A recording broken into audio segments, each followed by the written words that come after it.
শেখ হাসিনাকে দেশ ত্যাগ করতেই হলো কেন?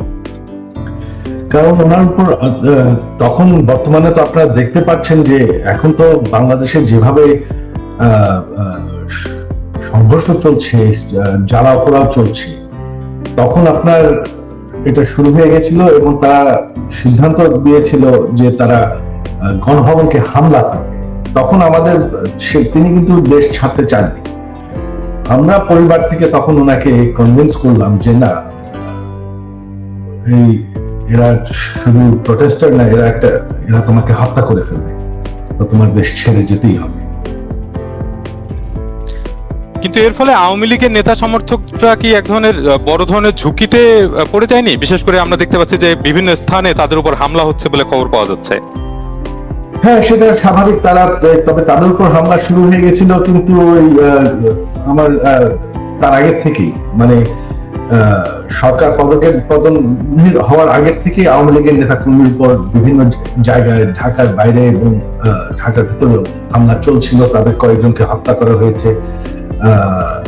তো এখানে যে শুধুমাত্র সরকারের দোষ দেওয়া হয়, আওয়ামী লীগের দোষ দেওয়া হয়, সেটা ঠিক না। এখন তো দেখা যাচ্ছে আওয়ামী লীগ নাই, আওয়ামী লীগ সরকার নেই, তবে নির্যাতন তো চলছে। আমাদের সকল মন্ত্রীদের বাসা জ্বালিয়ে দেওয়া হয়েছে, বঙ্গবন্ধু মিউজিয়াম পর্যন্ত জ্বালিয়ে দেওয়া হয়েছে, যেখানে জাতির জনক বঙ্গবন্ধু এবং আমার পুরো পরিবারকে হত্যা করা হয়, যেটা একটা মিউজিয়াম ছিল, সেটাকে তারা পুড়িয়ে ফেলেছে। আমাদের নেতাকর্মী কয়েকজন এমপি মারা গিয়েছেন, অনেক নেতাকর্মীকে হত্যা করা হয়েছে। আর আমি শুনতে পাচ্ছি যে হিন্দুদের উপর আক্রমণ হয়েছে, কিছু মন্দির পুড়িয়ে দেওয়া হয়েছে। তো এই সংঘর্ষ তো আগে থেকেই শুরু হয়ে গেছিল। এটা তো এখন তো আমাদের সরকারের দায়ী নাই, আমাদের আওয়ামী লীগ তো এখন আর এই সংঘর্ষের জন্য দায়ী না। আওয়ামী লীগের সিনিয়র নেতৃবৃন্দ বলছেন যে শেখ হাসিনার দেশ ত্যাগের ব্যাপারে তারা জানতেন না, এমনটাই পত্রপত্রিকায় খবর আসছে এখন। তো এই বিষয়টা কি সত্য? না, এটা আসলে সিদ্ধান্ত হয়েছিল একদিন আগে। তিনি সিদ্ধান্ত নিয়েছিলেন, আমরা কয়েকজন শুধুমাত্র জানতাম যে তিনি ঘোষণা দেবেন তিনি পদত্যাগ করছেন এবং একটা সংবিধান অনুযায়ী যাতে একটা ট্রানজিশন অফ পাওয়ার হয়, সেটাই ছিল ওনার প্ল্যান। তবে যখন তারা ওই গণভবনের দিকে মার্চ করা শুরু করলো, তখন আমরা ভয় বললাম যে না, আর সময় নেই, তোমার এখন বেড়ে যেতে। কিন্তু একদিন আগে আপনারা যখন সিদ্ধান্ত নিলেন তখন সেটা ঘোষণা না দেওয়ার কারণ কি ছিল? ওটা পরের দিন ঘোষণা দেওয়ার কথা ছিল, যে একটু প্রস্তুতি নিয়ে ট্রানজিশন অফ পাওয়ার কি হবে কনস্টিটিউশন অনুযায়ী, এটা তো হুট করে করা যায় না। আপনার রাজনীতিতে আসার সম্ভাবনা আছে কি এখন? না, বর্তমানে নাই। আমাদের এই দেখেন, এই 3বারের মতন আমাদের পরিবারের বিরুদ্ধে টু হলো। এটা আমাদের 3বারের মতন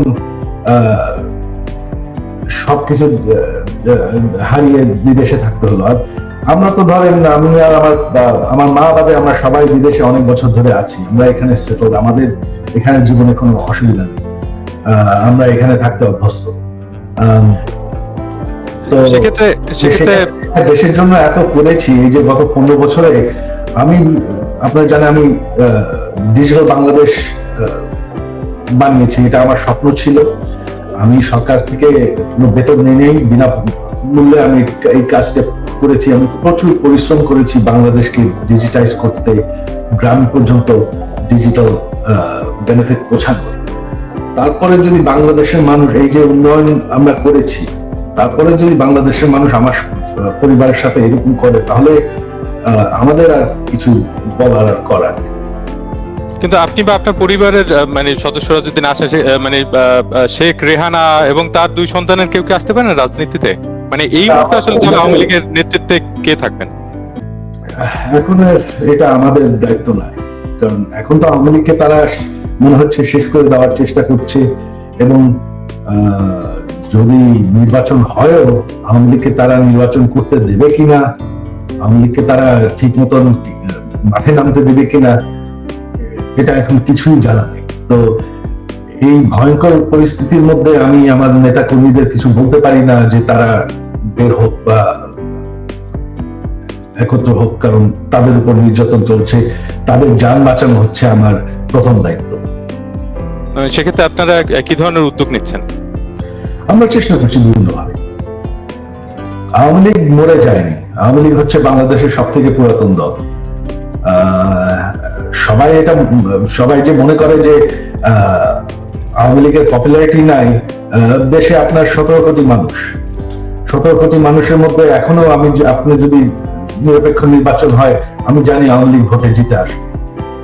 হ্যাঁ, 100% ভোট কোনোদিন কোনো গণতন্ত্রে কোনো সরকার পায় না। আমাদের বিরুদ্ধে যারা ভোট হেরে গেছে বা তারপর তো বয়কট করেছি, হ্যাঁ, এদেরকেই আপনি দেখেছেন যারা আওয়ামী লীগ বিরোধী, তাদেরকেই দেখা গেছে। তবে আওয়ামী লীগের যারা সমর্থক তারা কিন্তু দেশে আছে। আরেকটু বোঝার জন্য বিষয়টা যে মানে আপনি যদি রাজনীতিতে না আসেন, সেক্ষেত্রে শেখ রেহানা এবং তার 2 সন্তানের কেউ রাজনীতিতে আসার সম্ভাবনা আছে কিনা? না, তাদের আসার কোনো সম্ভাবনা। শেখ হাসিনা এখন কোথায় আছেন, কেমন আছেন? তিনি ভালো আছেন। তিনি এখন দিল্লিতে আছেন। আমার বোন ওনার কাছে আছেন। আমার বোন তো দিল্লিতে থাকেন। তিনি ভালো আছেন, তবে অবশ্য ওনার খুবই মন খারাপ। তিনি খুবই দুঃখিত যে দেশের জন্য ওনার বাবা জান দিয়েছেন, আমার পুরো পরিবার জান দিয়ে হারিয়েছে। যে দেশের জন্য তিনি জেল খেটেছেন, এত পরিশ্রম করেছেন, এত উন্নয়ন করেছেন, সেই দেশের মানুষ তাকে এইভাবে অপমান করে বের করে দেবে, তার উপর আক্রমণ করতে যাবে, এটা আমরা কেউ কল্পনা করতে পারি। এটা তো আপনার একটা তারা যে দাবি করছে যে এটা গণতান্ত্রিক আন্দোলন, এই মানুষ হত্যা করা, পুলিশের উপর হামলা করা, প্রধানমন্ত্রীর উপর হামলা করা, প্রধানমন্ত্রীর বাড়ির উপর হামলা করা, যা সবকিছু জ্বালাও পোড়া করা, লুটপাট করা, এটা তো কোনো আন্দোলন নয়। এটা তো হচ্ছে মব, এটা তো হচ্ছে সন্ত্রাস, জঙ্গি। তো এই জায়গাতে আরেকটা বিষয় ছিল যে তিনি মানে ভারত থেকে কোথায় যেতে চাচ্ছেন, কারণ এরকম নানা রকম তথ্য শোনা যাচ্ছে যে তিনি অন্য কোথাও চলে যেতে পারেন ভারত থেকে, এরকম মানে নানা রকমের খবর আসলে পাওয়া যাচ্ছে। না, এরকম কোনো সিদ্ধান্ত নেওয়া হয়নি। মানে শেখ হাসিনা ভারত থেকে অন্য কোথাও যাবেন এরকম কোনো সিদ্ধান্ত নেওয়া হয়নি? না। আমরা আগে আপনার বক্তব্য থেকে শুনেছিলাম যে তিনি নাতি নাতনির সঙ্গে সময় কাটাতে চান, এবং এখন এটাও শোনা যাচ্ছে যে তার মার্কিন ভিসা বাতিল হয়েছে। এটা কি সত্যি? না, এরকম এটা একটা গুজব, এরকম কোনো কথা হয়নি, এরকম কিছুই হয়নি। আপনার কি এই মুহূর্তে আপনার মায়ের সাথে দেখা করার বা ভারতে আসার সম্ভাবনা রয়েছে? হ্যাঁ, এক পর্যায়ে আমি যাব, কখন সেটা ঠিক হয়নি। আচ্ছা, আমরা দেখতে পাচ্ছি যে বাংলাদেশে অন্তর্বর্তীকালীন সরকারের প্রধান হচ্ছেন প্রফেসর ইউনূস। এই বিষয়ে আপনার মতামত কি? এই বিষয়ে আমার কোনো মতামত নাই। আমাদের সুশীল সমাজ তো অনেকদিন ধরেই চাচ্ছেন যে তিনি দেশ চালানোর একটা সুযোগ পাক। তো তিনি এখন সেই সুযোগটা পাচ্ছেন, কিভাবে চালাতে পারবেন আমি দেখতে চাই, দেখার অপেক্ষায় আছি। একটা দেশ চালানো অত সহজ ব্যাপার না, তো দেখি। আর আপনার কি মনে হয় আওয়ামী লীগকে পুনর্গঠন করতে আপনার পরিবারের কি আসলে ভূমিকা নেওয়া উচিত নয়? উচিতের বিষয় এখানে তো উচিতের বিষয় না, এখানে বিষয়টা হচ্ছে যে আমাদের কি তারা নির্বাচন করতে দেবে, প্রশ্ন হলো সেখানে। নির্বাচন যদি নাই করতে দেয়, আওয়ামী লীগকে যদি তারা মানে মারধর করতে থাকে, তখন তো সেই চেষ্টা করে তো আর লাভ নেই, শুধুমাত্র আমাদের মানুষ মারা যাবে। কিন্তু আপনি যে আরেকটু মানে পরিষ্কারভাবে বলেন যে আপনার কেন মনে হচ্ছে, বা আপনি কি এরকম আশঙ্কা করছেন যে আওয়ামী লীগকে নির্বাচন করতে দেবে না? দেখেন, ইতিমধ্যে যে আলোচনা চলছে সবকিছুর, ইন্টারিম গভর্নমেন্ট বলেন, এখানে কিন্তু আওয়ামী লীগের সাথে কেউ কোনো যোগাযোগ করছে না, কথা বলছে না। আমরা কি করবো? না, এটা আমাদের একটা প্রশ্ন ছিল যে অন্তর্বর্তীকালীন সরকার কি ধরনের হবে এবং তাদের অগ্রাধিকার কি হবে, তা নিয়ে তো অনেক রাজনৈতিক দলের মতামত নিচ্ছেন। মহামান্য রাষ্ট্রপতি, সেনাপ্রধানও তার সঙ্গে থাকছেন। তো এই যে উদ্যোগ, এই উদ্যোগে আওয়ামী লীগকে কি আমন্ত্রণ জানানো উচিত? আপনার কি মনে হয়? আওয়ামী লীগ ছাড়া নির্বাচন করলে সেই নির্বাচন কি দেশের বাকি অর্ধেক মানুষ মানবে? সেই নির্বাচন তো বাকি অর্ধেক মানুষ যারা আওয়ামী লীগের সমর্থন, সেই নির্বাচন তো তারা কোনোদিন মানবে না। বা আওয়ামী লীগকে কি আমন্ত্রণ জানানো হয়েছে, এরকম কোন তথ্য কি আপনি জানেন? আওয়ামী লীগকে কোনো আমন্ত্রণ জানানো হয়নি। অনেকেই বলে থাকেন যে বাংলাদেশের অবকাঠামোগত উন্নতি হলেও দুর্নীতি এবং অপরিণামদর্শী উদ্যোগের কারণে দেশের অর্থনীতি আজ ধ্বংসের কোঠায়। এ ব্যাপারে আপনার মন্তব্য কি?